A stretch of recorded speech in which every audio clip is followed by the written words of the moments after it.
Hello, welcome to Calls with Your Kinky Bestie. I'm Emma. I am a submissive and mentor for fellow kinksters.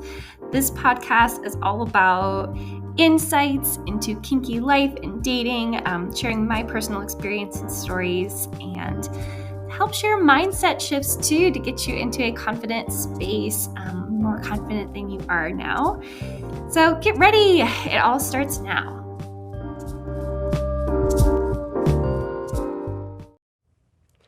Okay, hi everybody.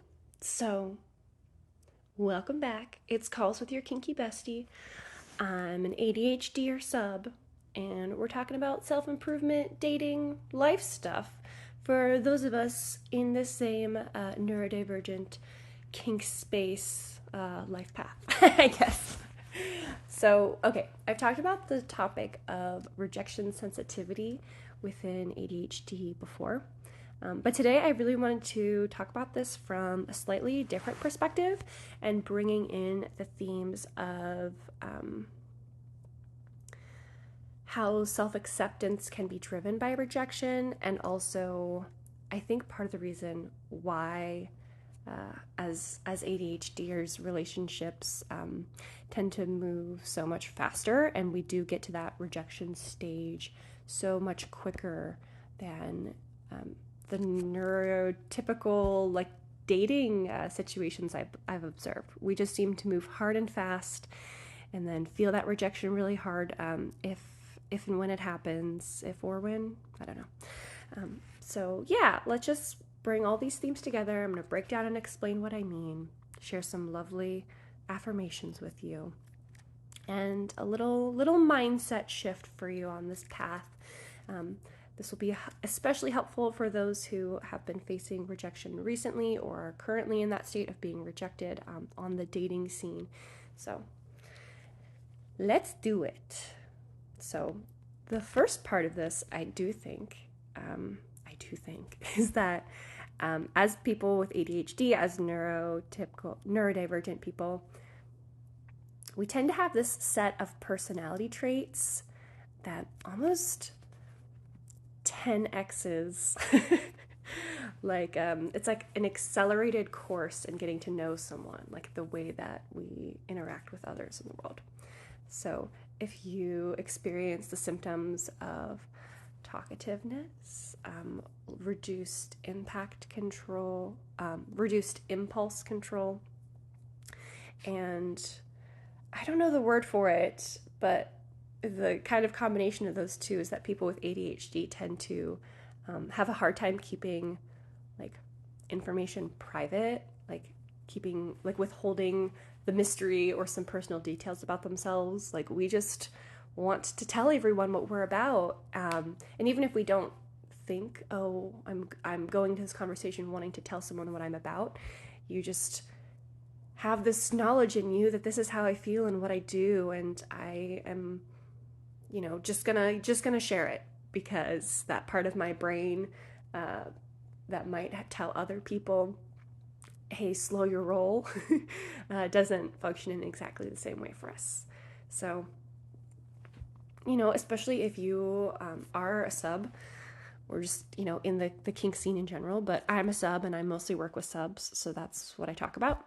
But this specific thing would apply to other people in the kink space who are ADHDers, is that we have a hard time keeping that part of our lives private. Like I drop into conversations all the time, not in explicit details when it's not appropriate, but the people in my life who I have any amount of trust in at all, and sometimes even when I don't have trust in people, it's, they just tend to know about this thing. I tend to slip it in and talk about it because it's a big part of my life. So keeping that to myself and keeping that truly private is just, not really something that is on my radar in the same way that, another brain might just instinctively not really share those things. So because of that, and because kink is still seen as somewhat niche or controversial, or there's just a lot of misunderstanding around so many elements of kink as well, it's often something that When people don't understand it, they tend to reject it because it's so, far from what they might see as their normal or as their desires. And, I get that for them. However, this is the lifestyle that I am really interested in and partake in. And it's a part of my life, and I'm going to openly talk about it. Pretty much always openly talk about it. So, because we have this tendency to be so open and expressive about like who we truly are and what we're about and our interests, it can, really be an accelerated, connection moment, or just, an accelerated, people learning about you. So that is really often like the things that, and I don't really want to feel bad or sad about this, because the times in my life where I've, experienced rejection because my personality or my interests don't align with, someone else, or they're just not able to accept it. If I had withheld that information for longer, doled it out for longer, or just, never shared certain parts of my life with those people, like, they still wouldn't be interested in me as a human and what I have to offer. We just would have never had that conversation as directly. So I'm very, proud of this trait that I'm able to so easily express where I am.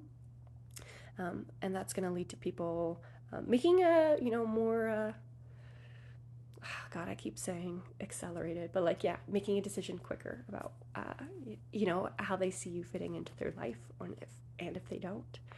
So it's going to lead to rejection more, pretty likely it's going to lead to you facing a lot of rejection in your life, especially as you're earlier on in your kink journey and you're not used to creating that community around you. You'll probably find that a lot of the people that are around you already, depending on, the circumstances that you're in and how you were raised and your geography and things like that, that it just might not be a fit with a lot of people. You might face yourself being rejected over and over again. And of course, that's really hurtful to any human on this earth.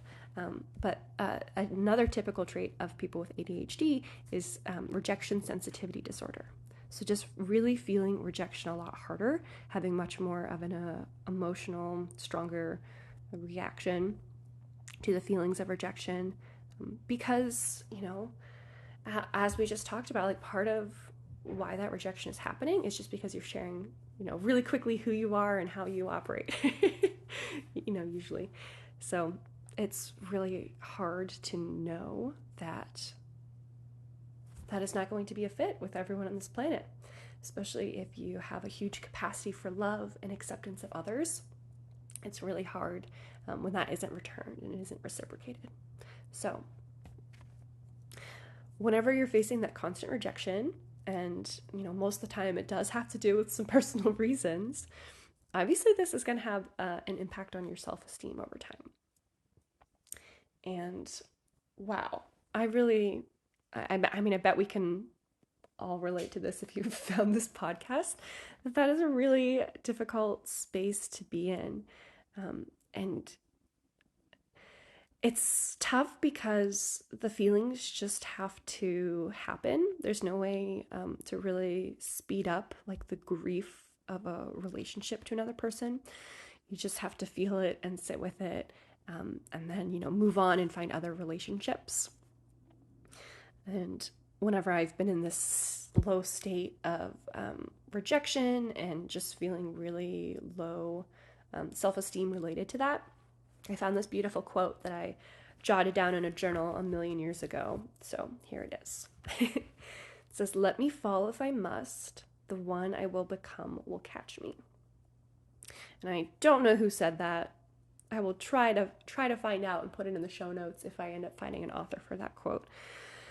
But yeah, I just remember being so down and so low and really clinging to that idea that at some point in my life, I'm going to understand this more and feel better about this rejection. But right now it hurts, and that's okay. Let me fall. So once you're able to then get to this place of acknowledging that not only do you have this super unique personality because of your bedroom interests and your ADHD, and that it's going to lead to, you know, fast and hard rejections whenever you're trying to date and form relationships with people in your life. You know, the next phase from there is really just finding a way to accept and embrace that about yourself, and really just practicing the act of radical self-love of saying, okay, it is okay that this person or these people have rejected me. I forgive them for that. And also, it's okay that I don't have relationships with these people. You know, I am here for a reason. There's a very unique purpose that I have on this planet that no one else can fulfill. And I have my own unique flavor of expressing it and personality that comes along with it. And of course, for me to get to who I need to get to and serve those people, there's also going to be a lot of people that aren't a good fit for me. So I really admire the people around me and thank the people around me who are really making space for me to experience that reciprocal love in the future by sharing, no, it is not with me.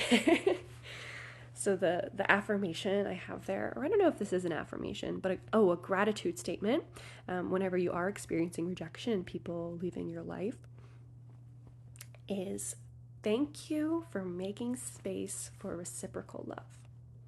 So you meet someone on a dating app, you go on a few dates, you get excited about them, you share a lot about yourself, you learn a lot about them. It seems great to you, but you know, you're ending up getting a rejection from this person. Great. Thank you for making space for reciprocal love in my life, because clearly that you were not the perfect fit for that, and everything that I have to offer and the feelings that I express to others, that I want to, you know, have those reflected back onto me. Like I'm not interested in one-sided me loving you while you're annoyed with the way I exist and operate. So thank you for making space for that so I can find that with another human and many humans to come. So yeah, it's definitely a hard place to get to, but once you are in that space of acknowledging and just being aware that your unique flavor matters and has a place, and this person did a kind thing by letting you find that place and letting you know, hey, that place isn't here, even though you felt comfortable and curious about what they had to offer. So, and then the other affirmation I want to share is just, I love the part of myself who desires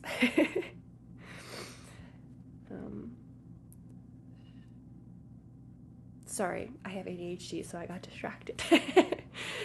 Okay, so I love the part of myself who desires connections with everyone I meet and wants to form special bonds and support everyone who comes into my life.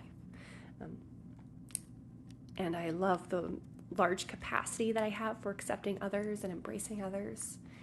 And, you know, I also embrace reciprocal love, and I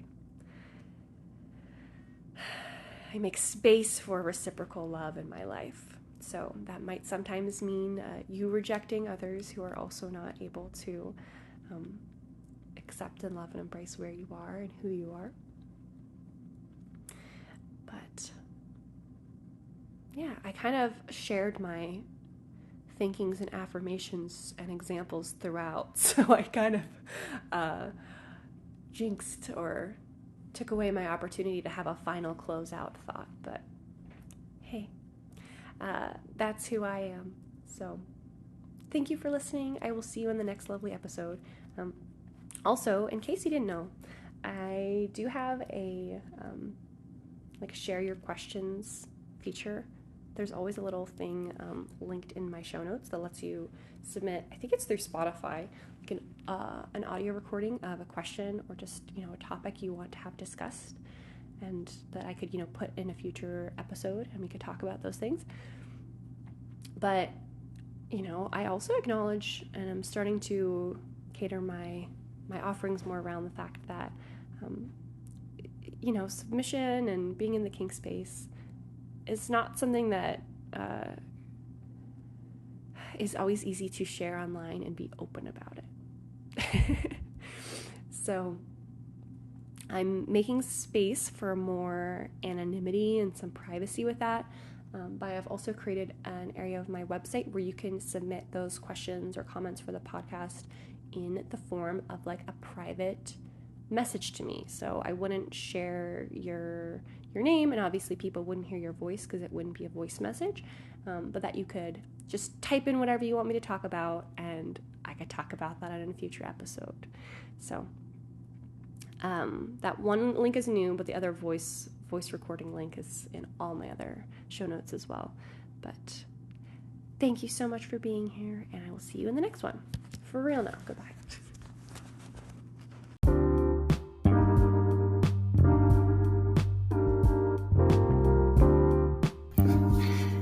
Thank you so much for joining me this episode. You can follow the podcast on the platform where you're listening to get updates with new episodes. You can follow me on social media at Kinky Bestie. I'm on Instagram. You can also check the show notes for any links or resources that I talked about in this episode, or just more ways to connect with me. And please share this with your kinky friends who could benefit from this type of content. There is also an option for each podcast episode to engage with Q&As or polls. So I'd love to hear from you and create future episodes around what you want to chime in with. So please check those out in the show notes too. And I look forward to hearing from you. Bye.